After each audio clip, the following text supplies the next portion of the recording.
The first time I noticed it, I was coming back from a late-night cram session in the library. It was just past 2 a.m., and the fluorescent lights in the dorm hallway buzzed faintly.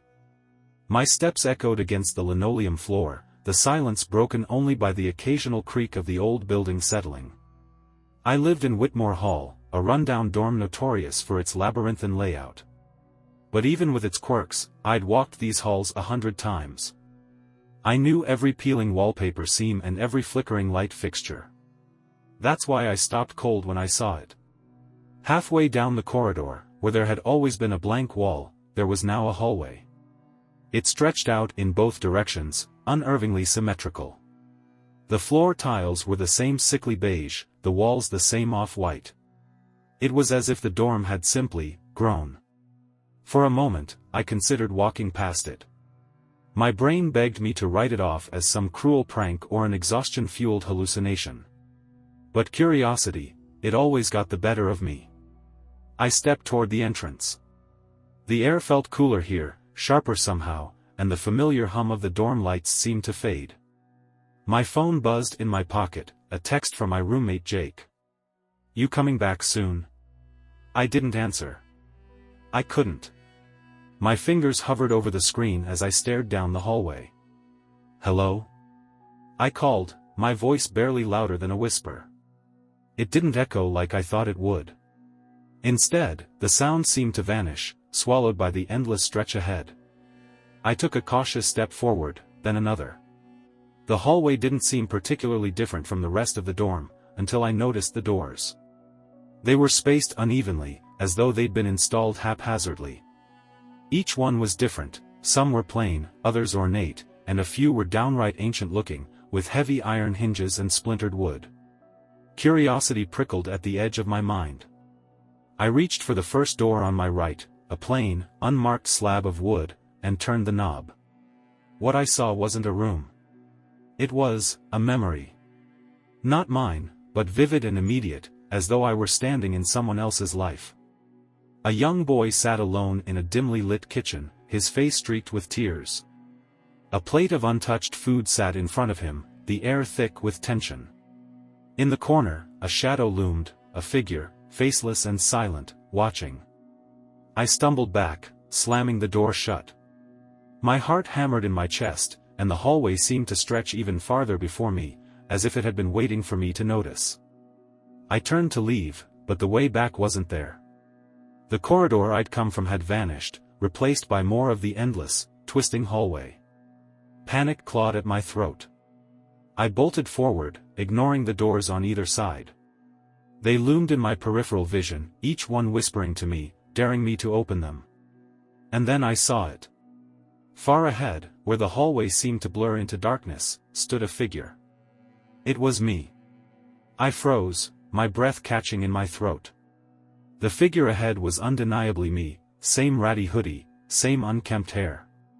Even the way it stood, shoulders slightly hunched, mirrored my own posture. "Hey!" I called, though my voice cracked halfway. The sound didn't echo. It was swallowed by the oppressive quiet of the hallway. The figure didn't move. It simply stood there, waiting. I don't know what possessed me to move toward it, but my legs carried me forward. The fluorescent lights overhead flickered erratically, casting long, uneven shadows that danced on the walls. As I approached, the figure began to dissolve, not like smoke, but as if it were unraveling thread by thread. By the time I reached the spot where it had stood, there was nothing left but the air, heavy and cold. Behind me, a door creaked open. I spun around, heart racing. One of the strange doors on the left side of the hallway now stood ajar. The space beyond was shrouded in darkness, but a faint sound seeped out, a muffled voice, low and desperate. "Help me." The voice sent chills up my spine. It sounded like Jake. "Jake?" I whispered, stepping toward the doorway. The sound grew louder, clearer, as if it were being pulled into focus. "Don't go in there," said another voice. This one was sharp and close, right behind me. I whirled around, but no one was there. The hallway was empty. Every instinct screamed at me to leave, but I had no idea how. The way back was gone, and the hallway stretched endlessly in both directions. I turned back to the door. The voice inside called out again. "Please. I'm trapped." It was Jake. I was sure of it now. Gritting my teeth, I pushed the door open wider and stepped inside. The room was small and suffocating, the air damp and thick. It resembled a hospital room, but one that had been abandoned for decades. Rusted medical equipment was strewn about, and a single bed sat in the center, its sheets stained and torn. On the bed lay Jake. Or at least, something that looked like him. His face was pale, his eyes sunken, and his chest rose and fell in shallow, labored breaths. He turned his head toward me, and his lips curled into a weak smile. "You found me," he whispered. I rushed to his side, my mind racing. "What happened? How did you get here?"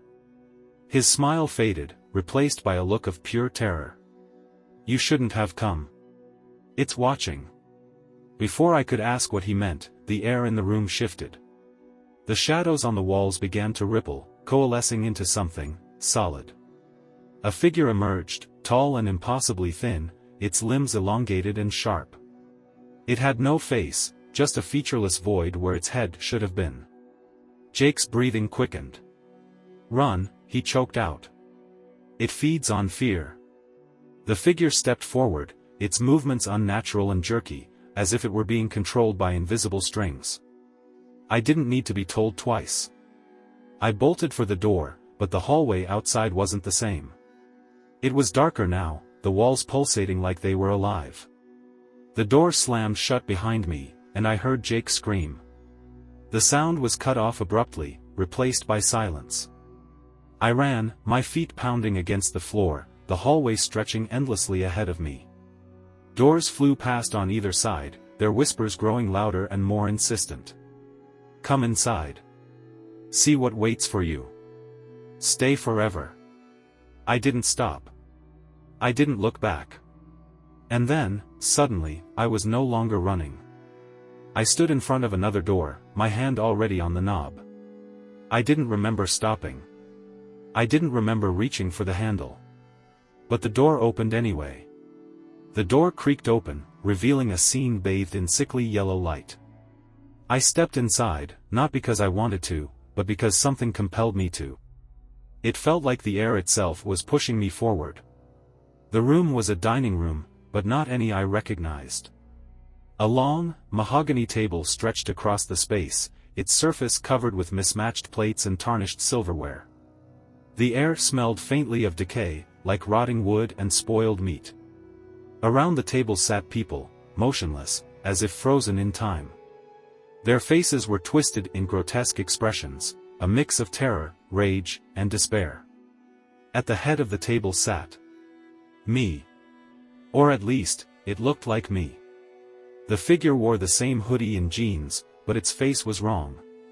Its skin was stretched too tightly over its skull, and its eyes were black pits that seemed to suck in the dim light.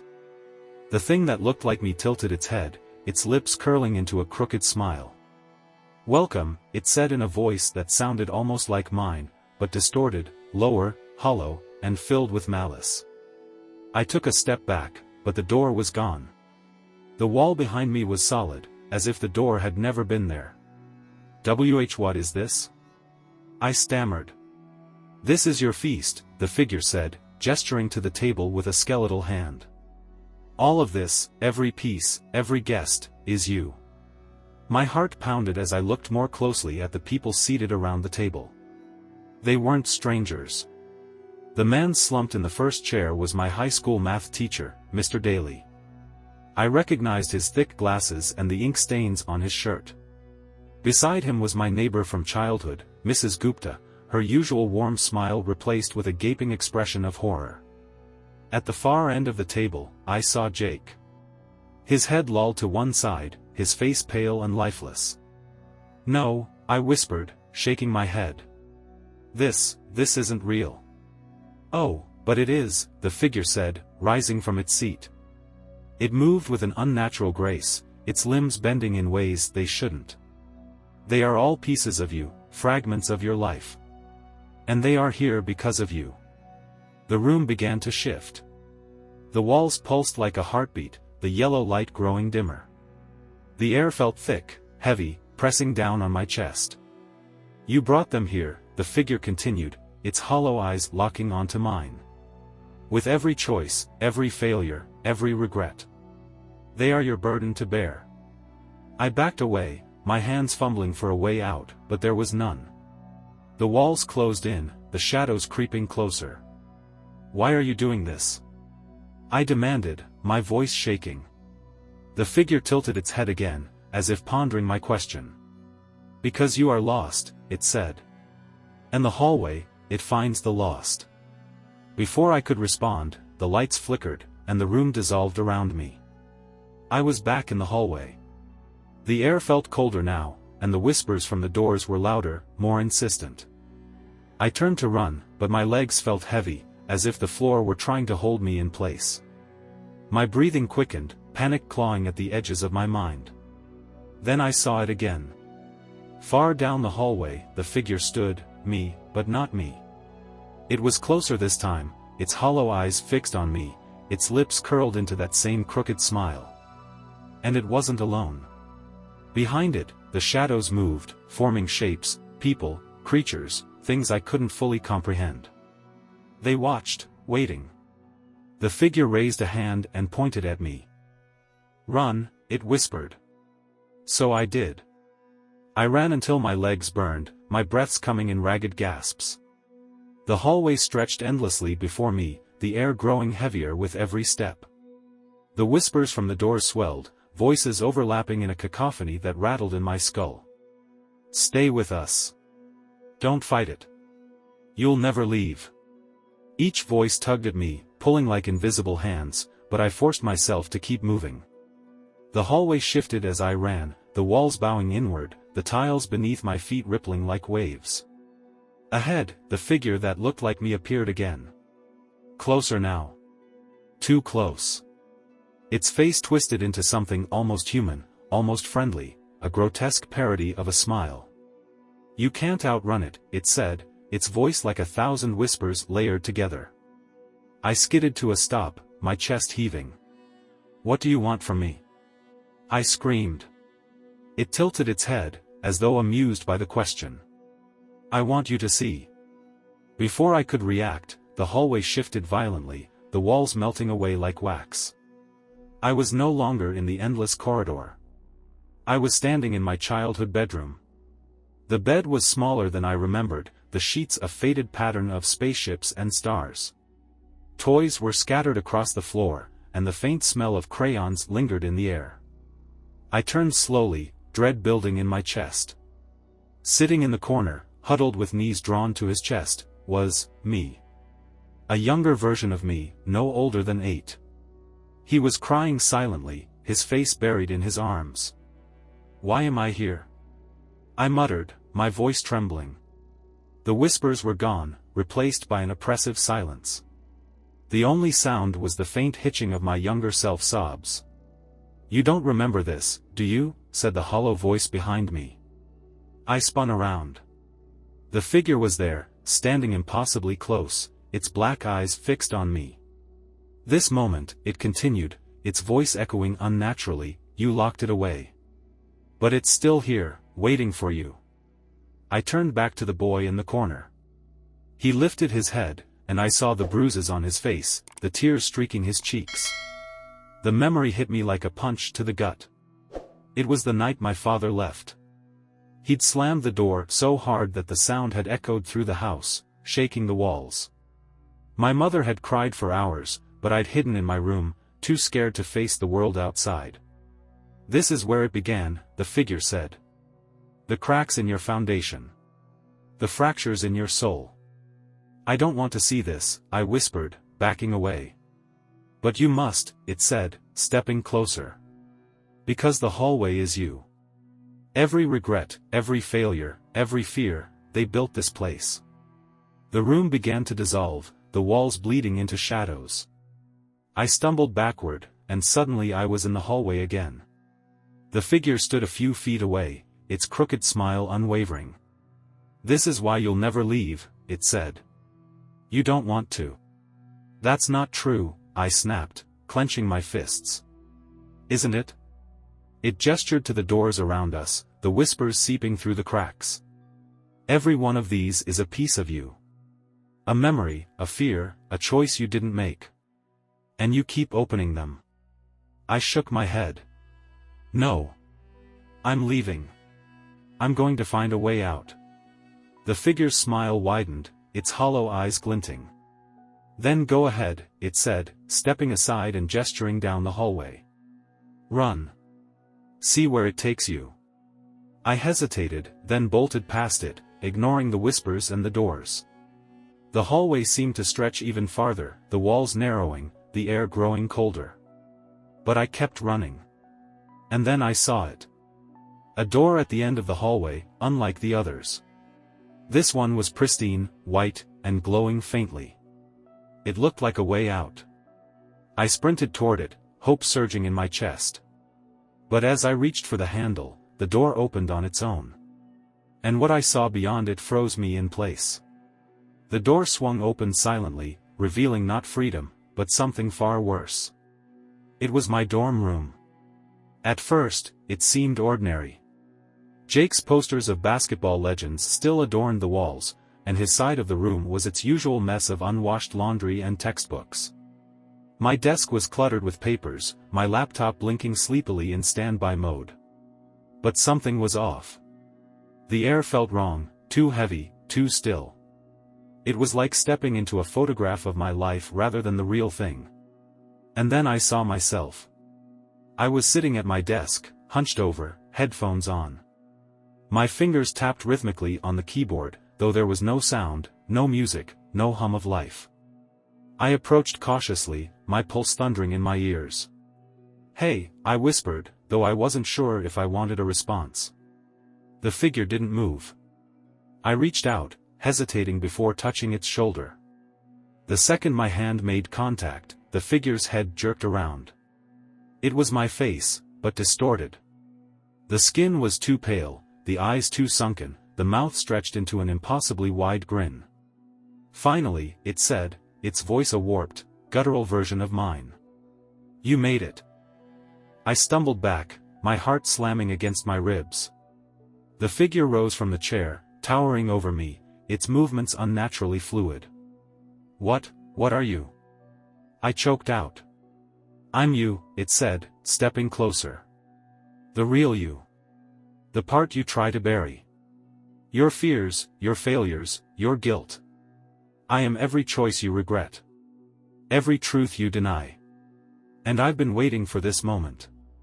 I backed away, but there was nowhere to go. The door behind me was gone, replaced by a seamless wall. You can't run from me, it said, its grin widening. Not here. Not in the hallway. It lunged. I dove to the side, narrowly avoiding its grasp. My foot caught on a chair, and I crashed to the floor, pain shooting through my arm. The thing crouched low, its hollow eyes locking onto mine. You can't escape, it hissed. You don't even want to. That's not true. I yelled, scrambling to my feet. Isn't it? It tilted its head, mocking me. Why did you open the first door? Why did you keep going? You're drawn to this place because it's all you know. It's all you are. Its words burrowed into my mind like thorns, but I shook them off. I wouldn't let it win. I grabbed the nearest object, a lamp from my desk, and swung it with all my strength. The impact sent the thing stumbling back, its form flickering like a bad signal. I didn't wait to see if it would recover. I ran to the window, throwing it open. What I saw outside wasn't the campus quad. It was the hallway, stretching endlessly in both directions, the same oppressive whispers filling the air. I turned back to the room. The thing was standing again, its grin more twisted than before. There's no way out, it said, its voice a sing-song mockery. But then I noticed something. In the far corner of the room, nearly hidden behind a stack of books, was another door. This one was small, barely tall enough to crawl through, and painted a deep, unsettling red. The thing followed my gaze, its grin faltering.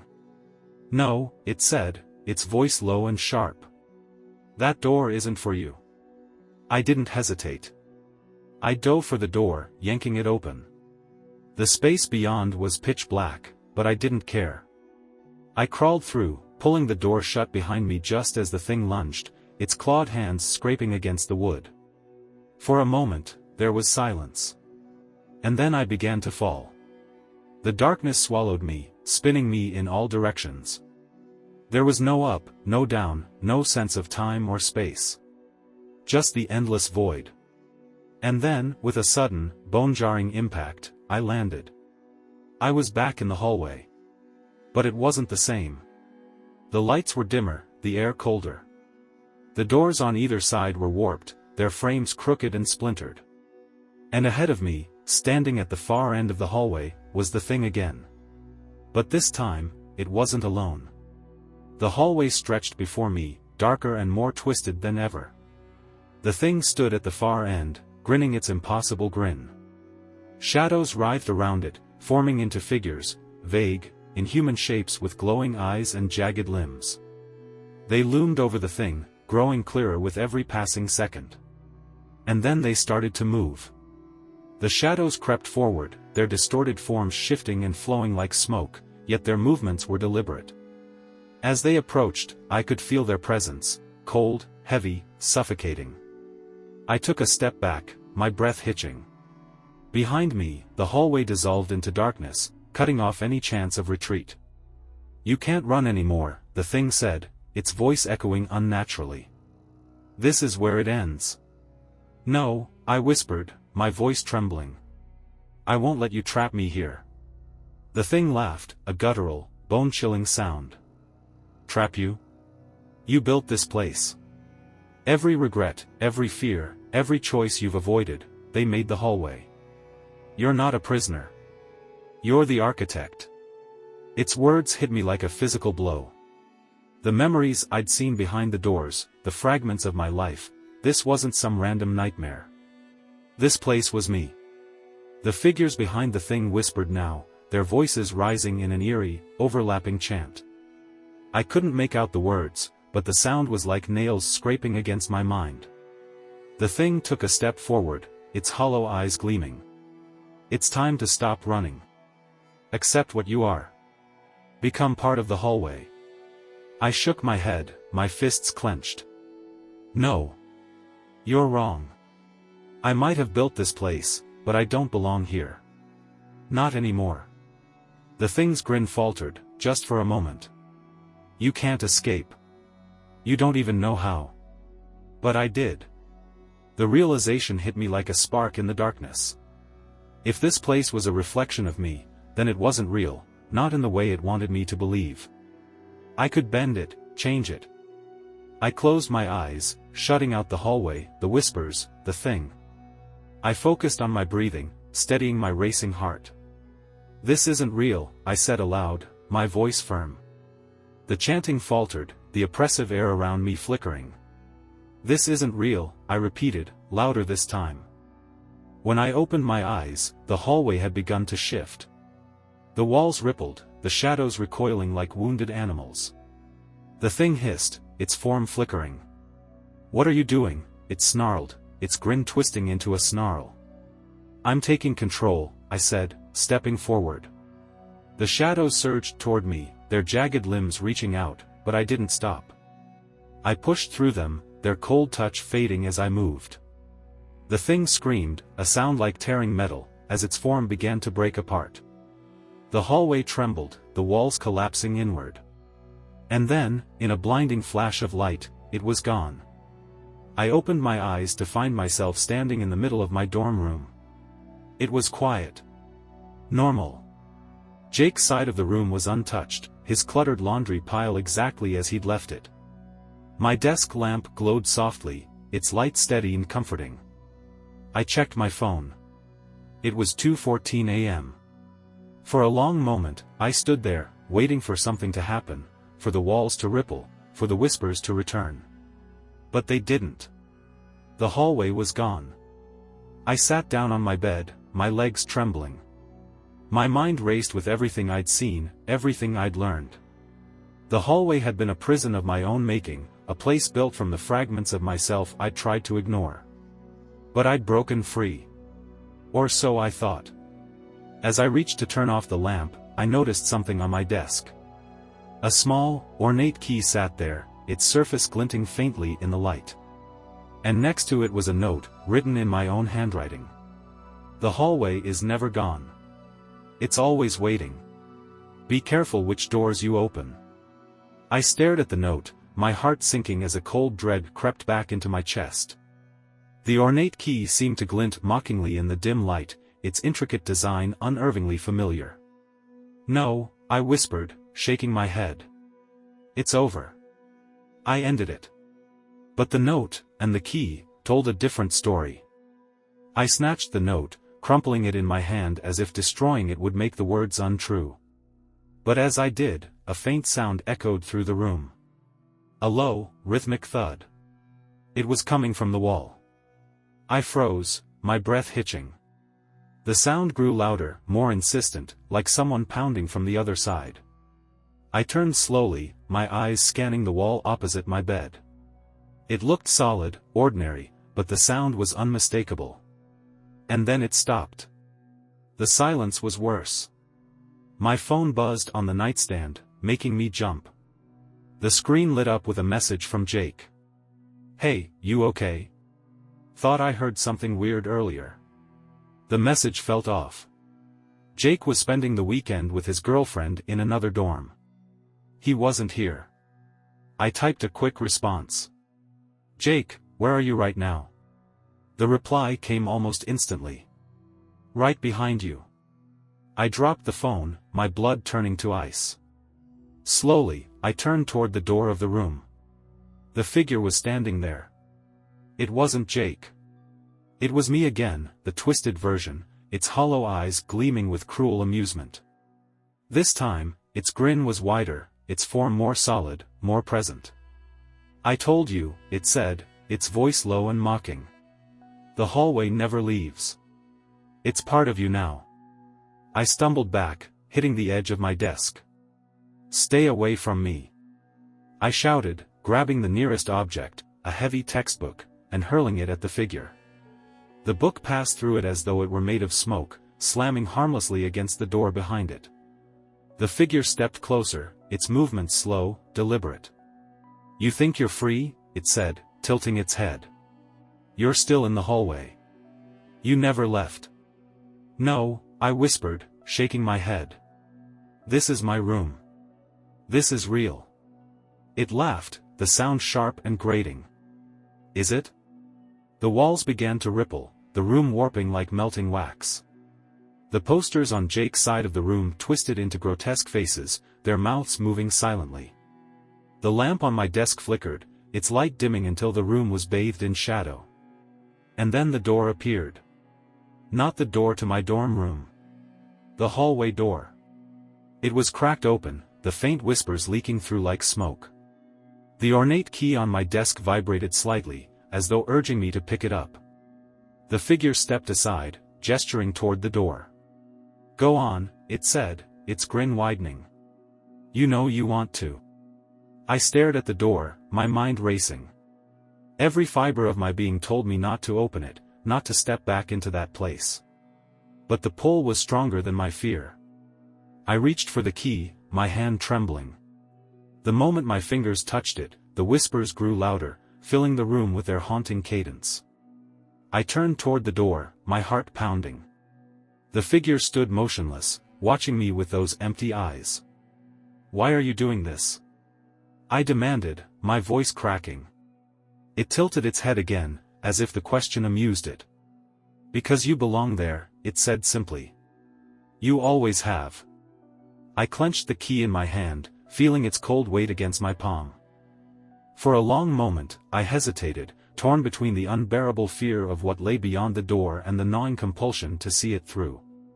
And then, slowly, I stepped forward. The whispers swelled, the air growing colder as I approached the door. I slipped the key into the lock, feeling it click into place. The door swung open, revealing the endless hallway once again, stretching into darkness. As I stepped inside, the figure's voice followed me, low and triumphant. "Welcome back." The door slammed shut behind me, and I knew I was never getting out.